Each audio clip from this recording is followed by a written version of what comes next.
Bonjour à tous frères et sœurs, restez bénis. Donc cette vidéo je l'ai fait à cause du fait que je vois cette situation là de plus en plus sur plusieurs frères et sœurs que je peux connaître. Et cette situation là est assez récurrente, donc je vais en faire une vidéo. Le problème qu'on peut rencontrer, c'est que en fait beaucoup de gens croient que c'est eux qui doivent sauver leur famille ou sauver l'environnement. Ou sauver le monde entier. Ils se mettent un fardeau sur les épaules que Dieu ne leur a pas demandé. Ce qui peut être un problème, c'est que si par exemple c'est toi qui penses que c'est toi qui dois sauver ta famille, tu vas avoir un comportement qui sera adapté à ta pensée, ce vouloir de sauver cette famille. Et du coup, tu vas commencer à tout le temps parler de Jésus à ta famille, chose que Dieu t'a pas demandé, et tu vas être rejeté parce que le Saint-Esprit n'a pas encore convaincu de péché, de justice et de jugement les membres de ta famille. Et donc du coup, tu vas leur prêcher un évangile où tu vas leur raconter qu'il y a un sauveur.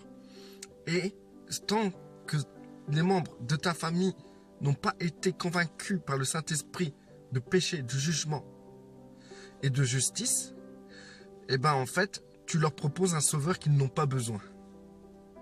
Et du coup, tu te fais passer pour un illuminé.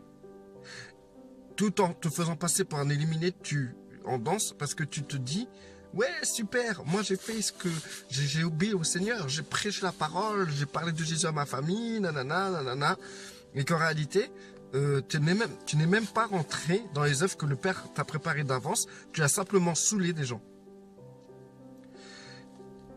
Le Seigneur ne t'a pas demandé de te comporter comme ça envers ta famille. C'est comme les personnes qui sont dans un travail et qui se sentent responsables d'évangéliser et de convertir tous les membres de tous leurs collègues en fait. Ils vont chercher à convertir tous leurs collègues. Et du coup, au final, ils vont se faire une sale réputation. Ils vont avoir des problèmes. On va les appeler Jésus. On va on va se rigoler d'eux. En face, tout le monde dira oui amen. Et derrière, les gens vont se taper des barres. Et toi, tu vas faire quoi? Et ces gens qui veulent évangéliser leur lieu de travail, ils vont en souffrir énormément, tout en disant c'est pour le Seigneur qu'ils souffrent, que le Seigneur leur a rien demandé. Encore une fois, il faut comprendre une chose importante, c'est que en réalité, tant que le Saint-Esprit ne convainc pas de péché, de justice et de jugement une personne, il n'est aucune utilité de leur apporter un sauveur. C'est inutile aussi d'aller dans votre famille et de leur parler en versets. Ils n'ont pas le Saint-Esprit. Beaucoup de gens pensent parce qu'ils vont dire Jésus ou ils vont parler des versets que les gens vont être convaincus de péché. Ça se passe pas comme ça. C'est le Saint-Esprit qui combat de péché, de justice et de jugement, encore une fois. C'est son rôle. Et dès que l'Esprit tombe sur cette personne, à partir de ce moment-là, cette personne aura besoin d'un sauveur. Et c'est là qu'il faudra lui donner. Pareil pour dans votre lieu de travail. Ou pareil dans votre environnement où vous allez. Ou pareil dans votre salle de sport. Ou pareil partout où vous allez, même à l'école. En fait, il faut vous détacher totalement. Il faut vous reposer. Il faut que vous puissiez souffler un peu. Et surtout vous dire que vous n'avez pas le monde entier à sauver. C'est pas à vous d'agir ainsi. C'est pas à vous de devoir convaincre les autres de péché. C'est pas votre rôle. Écoutez votre cœur. Et si dans votre cœur vous avez un fardeau pour un membre de votre famille ou un collègue ou un ami, mettez-vous à genoux et libérez-vous de ce fardeau dans la prière. Et ensuite, détachez-vous. c'est pas parce que vous êtes pas bien, que vous souffrez, que vous avez peur et tout pour les gens de votre famille ou vos amis, que c'est comme ça que les gens viendront à Christ. Et peut-être, si ces gens viennent à Christ, ça se peut que ça soit pas à travers vous. Ça se peut que ça soit à travers d'une personne quelconque que vous connaissez même pas. Si nous sommes à l'écoute de notre Seigneur, on saurait quand est-ce on peut parler à une personne. Moi, ça m'est arrivé dans mon passé de tellement saouler les gens avec Christ, les rendre mal, je les culpabilisais et que à la fin ils acceptaient Christ, mais en fait c'était de la vanité, c'était du vent. Je me demande même s'ils n'ont pas accepté Christ par superstition, tellement que je leur faisais peur. Faites-moi confiance. Si une personne, d'un coup, se sent vraiment mal et a besoin d'un sauveur, c'est l'œuvre du Père. Et vous, quand vous allez leur apporter ce sauveur, et ben à partir de là, quand ils vont l'accepter, ça sera quelque chose de réel. Moi, je connais des tas de gens, ils peuvent témoigner. Ah ouais, moi, j'ai converti telle ou telle personne, nanana, telle personne. Allons voir les fruits de ces gens. Allons voir ce que ces personnes sont devenues. Et vous comprendrez qu'ils croient en Dieu comme quelqu'un qui adhère à une religion comme on adhère à une partie politique. Il n'y a pas de profondeur.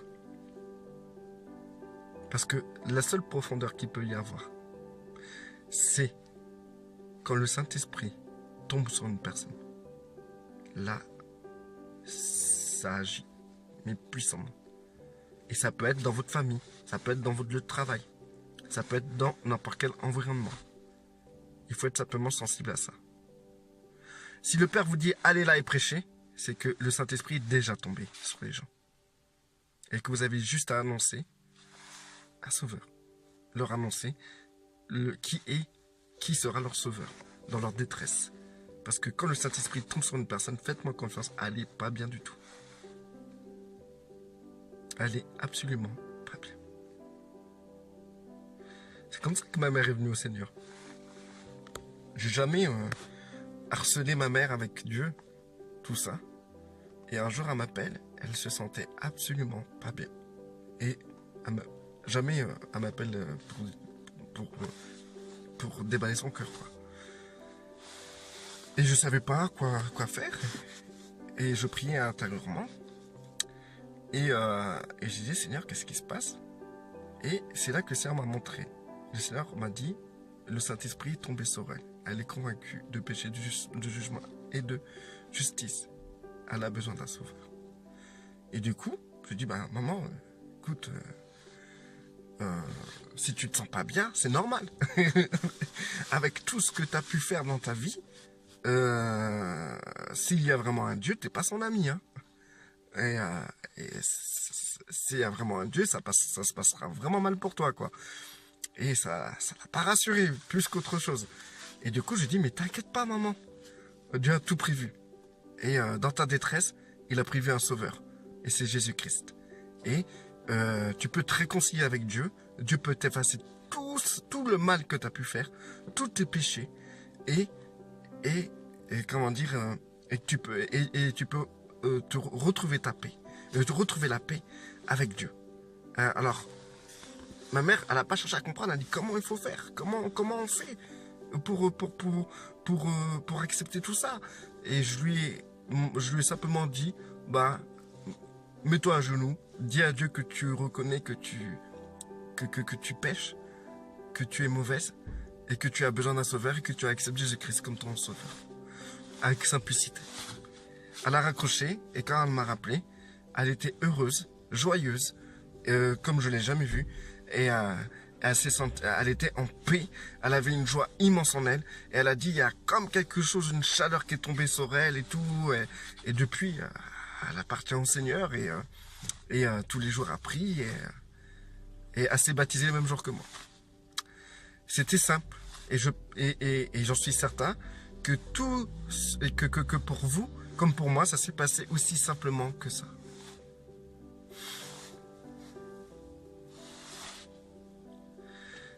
Donc, c'est un fardeau de croire qu'on doit sauver notre famille. C'est un fardeau de croire qu'on doit sauver notre environnement ou le monde entier, ou nos collègues de travail. C'est un fardeau trop lourd à porter. Déchargez-vous de ça, libérez-vous de ça et détachez-vous complètement de cette responsabilité. Soyez simplement avec le Seigneur et faites les œuvres que le Seigneur vous a demandé de faire chaque jour.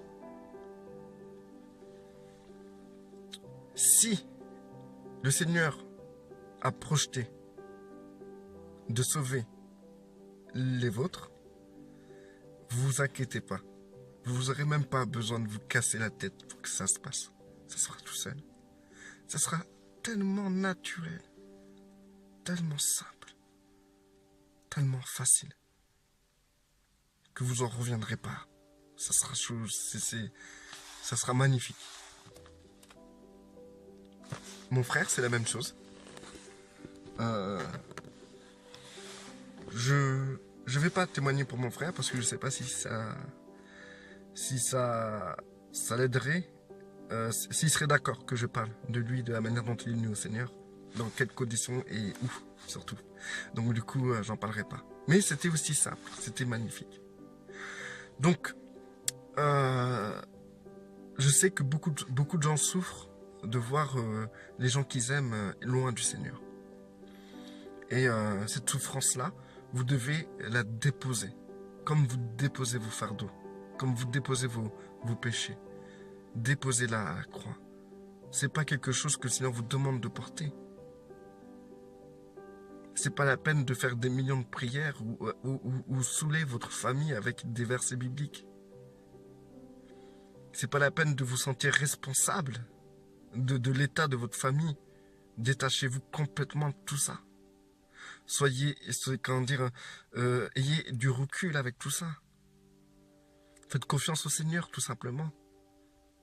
Si vous avez mal au cœur pour votre frère, pour votre tante, pour votre mère, pour votre père, mettez ça en prière et surtout détachez-vous. C'est trop lourd à porter. Et le Seigneur lui-même va porter cela. Et il sera au bon moment quand est-ce qu'il faudra envoyer l'Esprit Saint. Et vous serez au courant du mouvement de l'Esprit Saint sur le membre de votre famille. Vous verrez clairement quand est-ce que ça sera le moment. Et ça vous évitera des conflits. Moi, si il y a des gens qui m'auraient averti, prévenu d'une manière sage et posée, qu'il faut que j'arrête de jouer l'évangéliste au milieu de ma famille, ou sinon les conséquences seraient comme ça, et que en vérité ça doit se passer comme ça par rapport au Saint-Esprit qui convainc de péché, de justice, du jugement, que tu dois absolument pas leur prendre la tête, mais être au milieu d'eux, ça suffit. De jouer mon rôle de frère, mon rôle de fils, tout simplement. Et que quand l'Esprit Saint décidera de tomber sur un membre de ma famille, que c'est là qu'ils auront besoin d'un sauveur, et que c'est là que je pourrai leur parler du sauveur, et bien à partir de là, je pense c'est tout que j'aurais évité énormément de dégâts. Énormément de dégâts.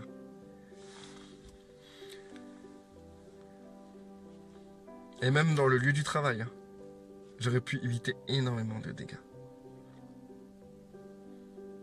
Je vous déconseille de croire que vous êtes l'évangéliste de votre lieu de travail ou l'évangéliste de votre famille. Restez sage. Si vous allez au travail, ben travaillez. Si vous allez dans votre famille, soyez un frère, un fils ou un cousin. Ne croyez pas qu'à force de mots, ou à chaque phrase vous mettez Jésus, vous allez convaincre les gens d'accepter Christ. Ça se passe pas comme ça. C'est spirituellement qu'on en juge. C'est pas par des mots. Les mots serviront simplement quand vous les placerez au bon moment lorsque le Saint-Esprit aura déjà fait son œuvre. Voilà, frères et sœurs. Tout va bien pour votre famille. Si Dieu vous a choisi, c'est qu'il a aussi choisi votre famille indirectement. Et il compte toucher un maximum de personnes dans votre famille.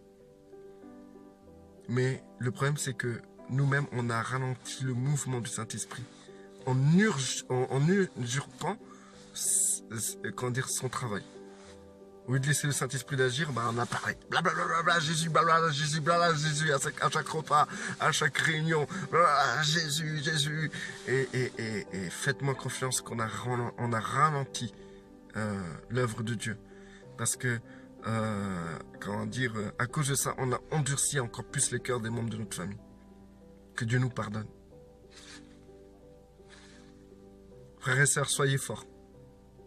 Soyez forts. Et restez-le. Restez bénis.